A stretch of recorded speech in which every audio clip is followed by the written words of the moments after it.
O Bitcoin foi da sua máxima em 108 mil dólares para abaixo dos 100 mil. Então, de fato, qual seria a melhor estratégia para que eu lucrasse com a queda do Bitcoin e ainda conseguisse acumular mais sats? É isso que nós vamos ver hoje. Então, nesse período de baixa, no curtíssimo prazo, boa parte dos bitcoinheiros eles aproveitam isso, principalmente porque nós estamos em um momento do ciclo de alta, né, de bull market 2024 e 2025, para fazer o famoso dollar cost average, ou seja, você ter aquela média de custo do Bitcoin em dólares. Logo, essa seria, na verdade, a estratégia mais simples de acumulação de sats, né, utilizando esses movimentos voláteis do Bitcoin para baixo, para que você consiga acumular o máximo de sats possíveis de acordo com a quantidade de fluxo de caixa que você possui para garantir reserva de valor por intermédio do Bitcoin para o médio e longo prazo. Embora o DCA seja totalmente recomendado para qualquer tipo de bitcoinheiro, existe uma forma assim em que você consegue acumular Bitcoin e ainda lucrar com a sua queda. E a forma mais prática seria utilizando o pool de liquidez, que seria um instrumento das finanças descentralizadas em que as pessoas conseguem sim fazer a arbitragem automática de trocas, nesse caso em específico com a pool Bitcoin USD. Então, toda vez que alguém troca Bitcoin por USD ou USD por Bitcoin dentro de uma rede da blockchain, você consegue aqueles juros, né, por estar intermediando e garantindo liquidez nas duas pontas.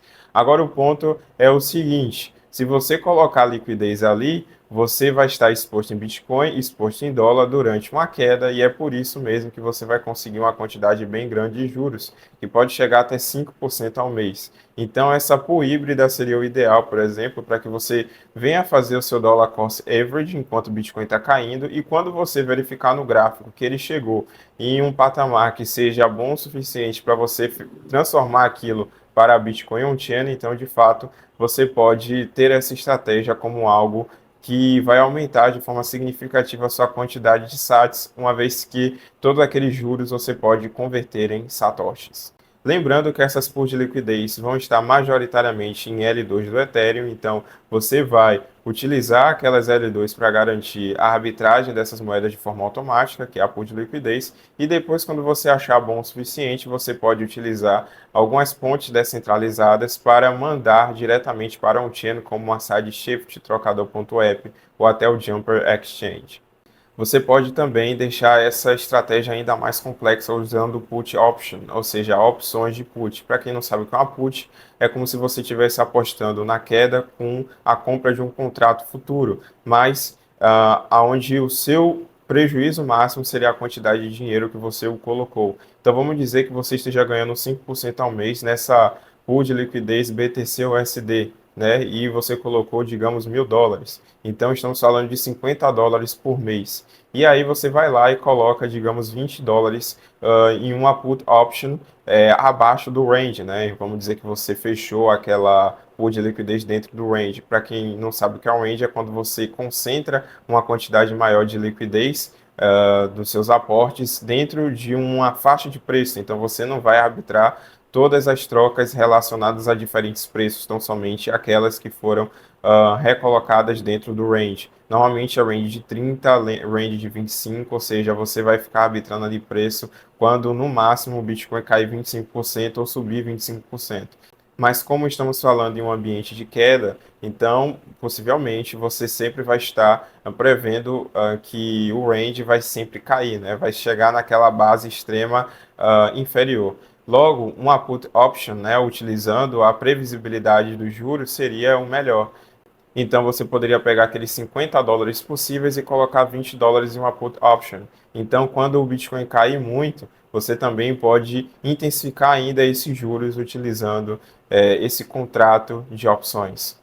Alguém pode perguntar, mas aí tem permanent loss, né, por causa da pool de liquidez. Só que esse é o ponto, você estaria trocando o DCA de Bitcoin on-chain pela pool BTC-USD. Então, quando cair, você vai ter uma grande exposição em Bitcoin, que seria praticamente o mesmo se você tivesse comprado Bitcoin diretamente. Só que a única diferença é que, pelo menos, você vai estar ganhando juros durante todo esse período em que você estiver na pool. E da mesma forma, você ainda pode intensificar esses juros, como eu falei, utilizando esses contratos de opções. Para quem de fato tem interesse em turbinar o seu DCA e assim ganhar ainda mais satoshis pela quantidade mensal de dinheiro que você coloca, você pode de fato saber de todas essas estratégias entrando na minha mentoria, em que eu lá vou ensinar sobre full range, como utilizar uma pool de liquidez, quais seriam as melhores oportunidades e, claro, tudo isso em 5 aulas conjuntas do básico ao avançado, além de um grupo permanente que você pode tirar sempre as suas dúvidas quando quiser. Então, não perca essa oportunidade, é só falar comigo, o Telegram está aqui embaixo na descrição. Então, pessoal, esse foi o vídeo, espero que vocês tenham gostado. Se vocês gostaram, não esqueçam de dar o like, também se inscrevam no canal, se vocês gostariam de ver também os próximos vídeos, que são tão interessantes quanto. Além disso, convergências, divergências, dúvidas, vocês podem falar aqui embaixo, os comentários estão abertos, certo? Então, obrigado pela sua visualização e até a próxima. Esse é só o começo.